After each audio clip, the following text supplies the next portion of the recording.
Hi, I'm Julie. And I'm Steve. In this video, we'll explain the basics of Blu-ray disc. We'll also give you tips on what to look for when you start shopping for a Blu-ray disc player.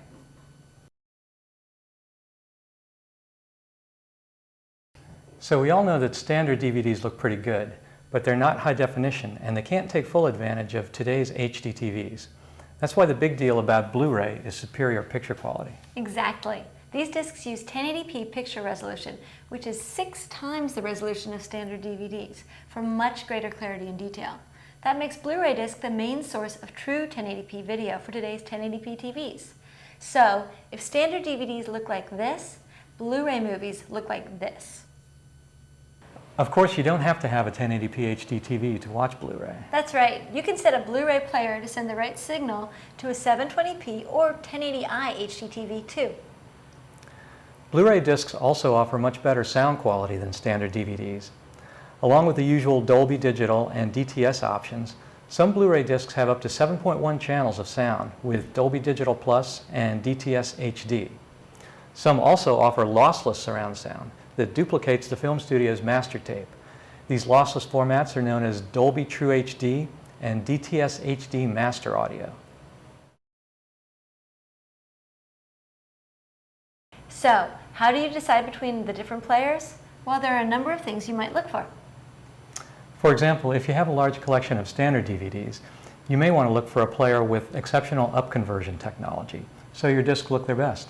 And if you make a lot of mixed CDs, check that the player can handle whatever recordable format you're using.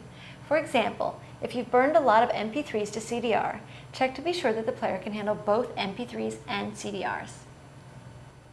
You may also end up making your decision based on whether you want to listen to the studio quality audio available on many Blu-ray discs. If so, look for a player that can support some or all of the high-end audio formats we mentioned earlier. What type of receiver you have can also influence your decision. If yours is a newer model that can decode all these formats, great. Yep, then all you need is an HDMI cable.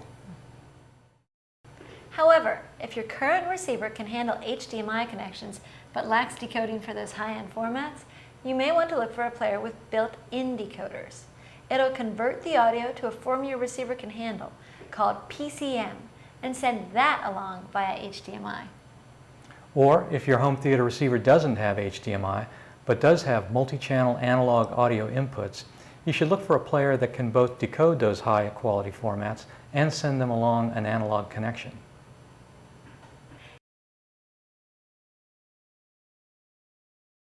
Next, if you're wondering about your player becoming obsolete, don't worry. There are multiple options for updating your player's operating software. You can put in a disc that you either receive from the manufacturer or burn yourself from info online. But if you choose a player with an Ethernet port, you can connect it to your home network and download any updates directly to the player. No disc needed. Finally, there's one tweaky little tidbit we want to pass on. All the players out there will play Blu-ray movies. There's no problem there. But players that were first released after November 1st, 2007 will all support Profile 1.1, meaning they'll offer picture-in-picture for watching commentaries and extras with compatible discs.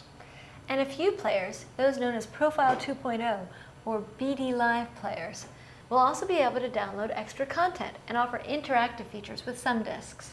So, if you're interested in having the very latest versions of the technology, look for players tagged as Profile 1.1 or Profile 2.0. Of course, this is just an overview. If you want more info, check out crutchfield.com/Blu-ray. And if you have questions, ask our experts at 1-888-955-6000.